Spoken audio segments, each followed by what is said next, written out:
Bonjour Erika Galland, nous nous retrouvons aujourd'hui au Café Librairie Le Pot Commun à Villejuif pour parler de votre livre Ouvre les yeux, le monde devient celui que tu veux, qui est sorti le 22 novembre. Est-ce que vous pouvez nous parler de vous un petit peu ? Merci, Erika Galland, donc je suis entrepreneur, auteur maintenant, fraîchement, maman, et donc j'habite à Villejuif, voilà, et en fait je suis Madonna à l'intérieur de moi, Madonna avec des paillettes. Très bien. Pour me présenter tout de suite, on rentre dans le vif du sujet. D'accord. Et du coup, Madonna, pour vous, c'est pourquoi ? Madonna, pourquoi ? J'ai toujours été artiste dans l'âme, depuis toute petite. Chanteuse surtout, puisqu'à 5 ans, je faisais du chant choral. Et après, adolescente, je m'imaginais Madonna dans ma chambre d'adolescente avec mon synthétiseur, mon micro. Et donc, j'ai toujours eu cette femme, cette icône qui était quand même à l'époque, et même encore maintenant, mais qui représentait le charisme, la féminité, la puissance, l'audace, la créativité aussi, l'innovation. Et pour moi, elle représentait un peu un idéal. Et donc, je me suis toujours rêvé Madonna à l'intérieur de moi, sans vraiment l'assumer, sans vraiment l'oser, parce que j'étais timide. Et Madonna s'est réveillée il y a quelques temps, notamment par un podcast. Voilà, j'ai créé un podcast qui s'appelle « Moi, je voulais juste être Madonna ». Donc c'était une façon d'assumer que je voulais être Madonna, de le dire au monde entier, de montrer aussi aux femmes qu'il faut oser, en fait, que ouais, on a peut-être des rêves. Chacun, je pense, a eu des rêves d'enfant et s'est imaginé. Moi, j'ai un fils qui s'imagine Mbappé. Les petits garçons de l'époque, c'était Michael Jackson, voilà. En fait, on a tous eu ces icônes et de dire, bah ouais, je suis Madonna, en fait. J'ai 50 balais, je suis Madonna, et alors?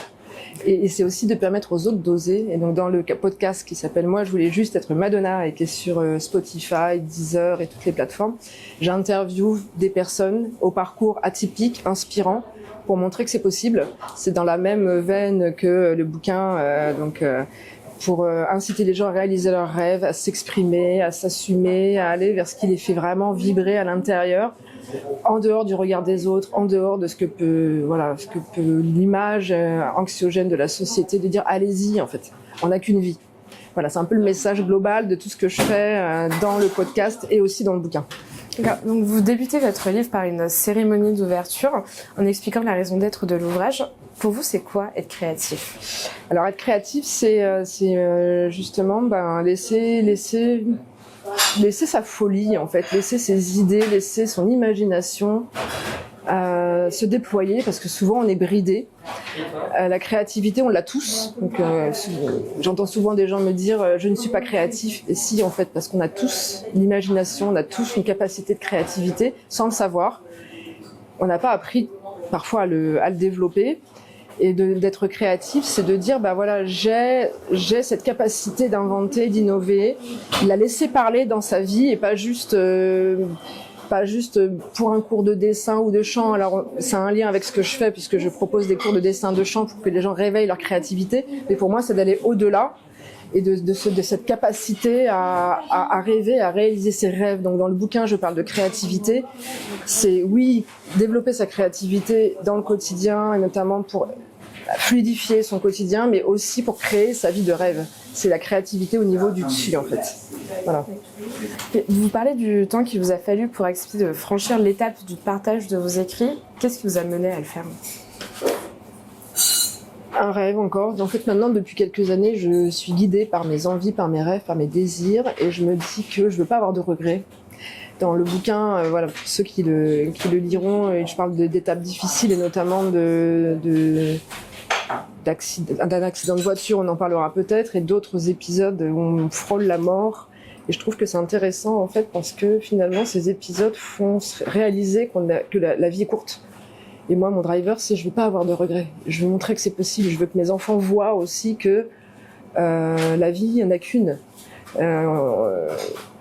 Il faut la vivre pleinement. Donc ouais, c'est vraiment quelque chose que je souhaite insuffler, inspirer, voilà. Justement, votre accident, donc vous disiez que vous avez frôlé la mort à ce moment-là. Quel impact cet événement a eu sur votre vie et le tournant qu'elle a pris par la suite ? Alors l'impact, c'est que ça m'a fait un électrochoc où déjà j'ai pas compris pourquoi j'étais vivante. Honnêtement, après 3 tonneaux, on s'est retrouvés sur l'autoroute entier, rien de cassé, et j'ai pas compris en fait ce qui s'était passé. Je me suis dit mais après coup, Il y a eu, le livre le raconte, il y a eu des épisodes après qui étaient difficiles, mais j'ai eu un déclic qui me dit, on m'offre une deuxième chance. On m'offre une deuxième chance. Est-ce que je suis vraiment en phase avec ce que je veux? Est-ce que ma vie là, elle me plaît? Et maintenant, en fait, j'ai la chance de pouvoir continuer. Il y a plein de personnes qui, voilà, j'étais jeune, hein, j'avais 26 ans, 26, 27 ans. Ok, qu'est-ce que tu veux faire maintenant? Qu'est-ce que tu vas mettre en place dans ta vie pour être en phase avec ce que tu souhaites? Alors ça, tout s'est pas mis en place tout de suite. Parce que parfois, il faut que la vie nous rappelle 2 fois, 3 fois, 4 fois, 5 fois. Allez, t'as pas compris? On t'en remet un. Mais en tout cas, cet accident a été le premier déclic, le premier gros événement de chamboulement qui m'a retourné, mais positivement, puisque derrière, j'ai mis en place des choses, notamment d'un point de vue personnel, plutôt. Le professionnel est venu plus tard. Donc, après cette expérience, justement, vous avez réalisé votre rêve qui s'appelle Acapella Art. Est-ce que vous pouvez nous parler un petit peu de ce projet? Oui, alors entre l'accident dont on me parlait avant et Acapella Art, il s'est écoulé plusieurs années. Mais en tout cas, j'ai réalisé ce rêve depuis 4 ans. C'était déjà en gestation depuis quelques années, et là depuis 4 ans, donc j'ai créé une structure qui s'appelle Acapella Art, où on fait d'ailleurs les cours ici où on est au Café Pocoma à Villejuif, donc je vous montre le flyer. Acapella Art, et donc c'était mon rêve d'artiste finalement. Madonna, elle s'est pas exprimée tout de suite sur scène, elle s'est exprimée par la collaboration avec des artistes, en me disant les artistes ils ont quelque chose de merveilleux à offrir, l'art c'est la vie, l'art c'est le rêve aussi, l'art, ça fait du bien. Quand on chante, quand on danse, quand on dessine, quand on fait du théâtre, on se fait du bien.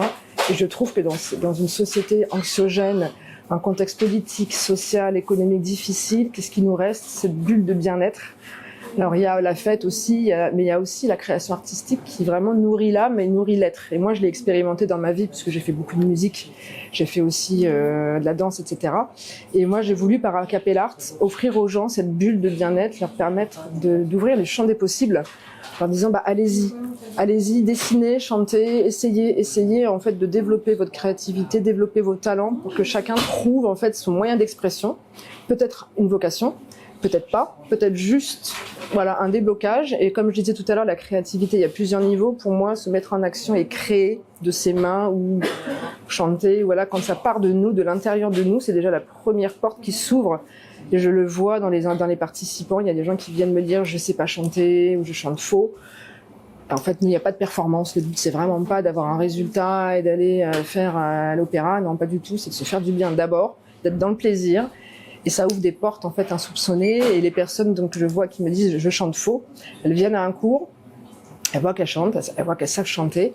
Et après en fait c'est comme s'il y avait un truc qui s'allumait, c'est un peu l'étincelle qui va réveiller l'âme. Et je suis persuadée qu'on a tous une âme d'artiste, on a tous ça en nous. Et parfois elle est juste en berne, elle est juste elle est là, mais elle n'est pas exploitée. Et donc Acapella Art fait travailler les artistes pour déjà leur permettre de travailler eux, de vivre de leur art. Et insuffler ça auprès des enfants, des adultes et même des seniors, puisqu'on travaille avec les EHPAD, les collectivités, les hôpitaux, les entreprises. Voilà, je veux vraiment diffuser l'art, la magie de l'art dans le monde pour le bien de l'humanité. Ça se sent dans votre livre et justement, on voit que vous dégagez énormément d'énergie et de gaieté et c'est quelque chose qu'on retrouve aussi dans votre écriture. Et en fait, du coup, vous lire, ça peut donner le sentiment qu'en fait tout est possible quand on a envie de réaliser un projet et qu'on se lance. Est-ce que vous, c'est quelque chose que vous arrivez à vous appliquer à vous-même au quotidien? De plus en plus. Maintenant que j'en prends conscience et que en fait j'arrive maintenant à me distancier, à me regarder ma vie d'avant, il y a 10 ans, qui était pas terrible, mal dans ma peau, mal dans ma vie, angoissée, pas du tout confiance en moi, à aujourd'hui. Je me dis si moi j'ai pu le faire, je suis pas Wonder Woman, je suis comme tout le monde. Si j'ai pu le faire, tout le monde peut le faire. Et donc maintenant mon driver encore une fois, c'est de réaliser mes rêves et de me dire ouais c'est possible. Créer un podcast, c'est possible. Créer sa boîte, c'est possible. Voyager tous les mois, c'est possible. Écrire un bouquin, c'est possible. Être en interview là avec vous, c'est possible. En fait, pour moi, maintenant, je vois que la limite, elle est juste notre propre limite. On se met nous-mêmes les barrières parce qu'on a peur du regard des autres, parce que la tradition, parce que les croyances, parce que la religion parfois, parce que... Et en fait, j'ai envie de dire fuck. Ce qui nous amène au chapitre 3 de votre livre. C'est votre mantra? Oui, c'est mon mantra dans le sens, c'est mon mantra oui et non, c'est quelque chose, c'est fort en fait, c'est fuck, ouais fuck. En fait, j'ai eu plusieurs fois dans ma vie à dire fuck, mais avec respect, hein, c'est pas du tout grossier, c'est pas le fuck grossier, c'est juste dire ouais, j'en ai marre, ça suffit. Et pour créer sa vie de rêve, c'est une des méthodes que je livre dans le bouquin, qui est la plus marquante parce qu'elle provoque. Je suis un peu un provoque moi aussi, mais le but est vraiment de provoquer un truc en disant ouais, mais parfois on a le droit de dire ça suffit. C'est pas parce que papa je t'adore, mais fuck. Mamie je t'adore, mais fuck. Et j'en ai marre. Tu me dis ça encore et encore, tu me fais des réflexions, tu me fais des remarques, tu veux absolument que je sois comme tu veux, mais non, je suis moi en fait. Et fuck. Et j'ai le droit de vivre comme je suis, j'ai le droit de m'exprimer comme voilà, je me lève tard. Longtemps, ça m'a valu des réflexions. Longtemps, à mon boulot, on me faisait des réflexions. Et au bout d'un moment, j'avais envie de dire, mais fuck, en fait, c'est mon rythme. Je suis de nuit, je suis une louve. C'est pas pour rien qu'il y a le loup. Moi, je crée à 2h du matin, à 1h du matin. Hier, j'ai bossé jusqu'à 3h du mat. Et il ne faut pas demander à un loup de bosser à 5h du matin, 6h du matin. Comme il y a un coq, on lui demande pas de bosser, comme je mets dans le livre, à minuit. Bon, alors pourquoi nous aussi, on serait tous pareils? Non, au bout d'un moment, en fait, c'est de dire aussi de poser des limites. Respecter son rythme, se connaître, savoir qu'est-ce qui nous fait du bien, qu'est-ce qui nous convient, au niveau du rythme, au niveau de l'environnement, au niveau de tout, en fait. Et une fois qu'on prend conscience de tout ça, ouais, le fuck, il est libérateur.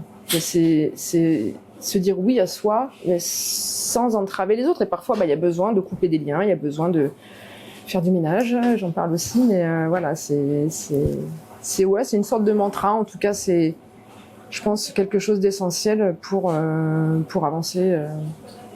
Pour vous, c'est ça ce qu'il faudrait retenir de votre livre, ou il y a une autre chose en particulier qui est bonne à noter? Il y a ça, il y a toutes les autres méthodes que je livre qui sont toutes intéressantes et différentes. Et voilà. Je pense que oui, il faut retenir que tout est possible, justement, comme vous l'avez dit. Je pense que vraiment tout est possible, en fait. Que si tu veux, fais-le. Si tu as envie, fais-le. Te limite pas. C'est vraiment ce que je voudrais que les gens retiennent, c'est que ouais, peut-être que ce rêve d'aller, je ne sais où, à l'autre bout du monde, d'aller visiter, j'en sais rien, la muraille de Chine, je le fais pas parce que. Ouais, mais vas-y, fais-le. Quand tu auras 80 ans, tu auras peut-être plus la santé, et tu te diras, mince, si j'avais su, je l'aurais fait. Et ouais, voilà, c'est de se dire de maintenant. En fait, la vie, c'est maintenant, c'est pas demain. La vie peut s'arrêter par un accident, par quoi que ce soit. On ne sait pas, en fait, combien de temps on reste. Il faut juste en avoir conscience. La mort fait peur. J'en parle aussi dans le podcast un petit peu de la mort. Ça fait peur, alors qu'en fait, non, ça peut être aussi un driver. Et puis, quand on en prend conscience, je pense que ça fait de plus en plus apprécier la vie telle qu'elle est aujourd'hui. Chaque jour, je dis merci. Chaque jour, je m'émerveille. Chaque jour, j'apprécie vraiment chaque moment et chaque sourire et d'être là avec vous. Je me dis la chance, mais la chance, je me la suis créée quelque part, en fait. C'est ça, c'est vraiment retenir que tout est possible. Justement, votre podcast, vous en parliez tout à l'heure au début. Vous parliez de ce que représentait Madonna pour vous. Votre podcast, qu'est-ce que vous livrez dedans pour ceux qui vous écoutent? Alors je livre encore d'autres récits de tout est possible, parce que si moi je le dis, on va se dire ouais, enfin bon, elle a peut-être de la chance, machin. S'il y en a un qui dit 2, 3, 4, 5, 6, 10, 20, 50, 60, plus il y aura d'exemples, plus les gens, peut-être, c'est ce que je veux moi, prendront conscience que oui, c'est possible. J'interviewe des personnes. En fait, mon but dans ce podcast, c'est justement donc de montrer l'exemple et de montrer surtout des parcours inspirants, mais très différents. Là, j'ai interviewé une humoriste qui était attachée parlementaire. Elle a bossé dans la politique pendant des années, Madame Meuf. Aujourd'hui, elle est humoriste. C'est génial. Au bout d'un moment, elle a dit fuck aussi. Elle a dit non, mais en fait, la politique, ça me fait chier. Je suis pas bien dans ce milieu-là. Maintenant, elle dénonce un peu voilà les fonctionnements, et elle, son kiff, c'était d'être sur scène, de faire du théâtre, et maintenant, elle a passé le pas. Et il y en a plein comme ça, des gens comme ça. J'ai un exemple de magicien avec lequel je travaille qui à un bout d'un moment, a eu une maladie. Il était commercial dans une boîte, et il a réalisé qu'en fait, son truc, lui, il voulait être humoriste, et puis il a découvert la magie, et maintenant, il fait des spectacles. Donc, en fait, c'est pas forcément un changement radical aussi. Il y a eu des changements radicaux, mais c'est pas que ça. C'est de montrer que ouais, plus on réalisera ça jeune aussi. Moi, c'est ce que j'inculque avec mes enfants et ce que j'insuffle aussi quand je travaille avec les enfants pour Acapella Art, c'est de leur montrer en fait des exemples et de leur dire, tu peux choisir ta vie. En fait, plus il y aura d'exemples tôt, plus je suis persuadée que le développement durable, avant je travaillais dans le développement durable, mais c'est ça, c'est quand les gens sont heureux, la Terre va mieux, les vibrations de la Terre vont mieux, il y a moins de conflits, il y a moins de guerres. Et voilà quoi, il y a moins de déprime et c'est bénéfique pour tout le monde, donc c'est vraiment le message aussi du podcast. Voilà, et d'ailleurs si vous qui écoutez avez envie d'être dans le podcast et avez une histoire à partager, je vous invite, j'accepte, j'adore les rencontres et j'adore écouter les histoires et surtout les diffuser, voilà. Très bien. Et du coup, pour finir, quelle est selon vous la qualité essentielle pour se forger une route similaire à celle que vous suivez aujourd'hui? Il y en a plusieurs. La qualité essentielle, j'irais être un peu fou. Je crois qu'il faut un grain de folie quand même. Mais un bon grain de folie. Un bon grain de folie. Et bien sûr de la détermination. Mais je crois que la détermination, de toute façon, dans tout ce que l'on veut faire, il en faut. Donc je dirais que le petit plus, à mon avis, c'est un petit grain de folie. Ouais. Ouvre les yeux, le monde devient celui que tu veux. Il est disponible donc sur toutes les plateformes de commandes en ligne, Amazon, Fnac, etc. Et sur le site internet de acapellart.com aussi. Et puis, je voudrais vous inviter à une séance de dédicace que l'on fait ici au Café Pot Commun à Villejuif le 18 décembre. Donc rencontre, séance de dédicace et une intervention de la chorale gospel de Acapellart qui me disaient tous il y a 1 an je sais pas chanter et qui maintenant font des concerts. Voilà. Donc encore une preuve de quand on veut et quand on a envie, on peut le faire. Et voilà, j'espère que ça inspirera beaucoup de personnes à changer le petit quelque chose qui manque ou à réaliser leurs rêves ou en tout cas à se sentir mieux dans leur vie. Merci.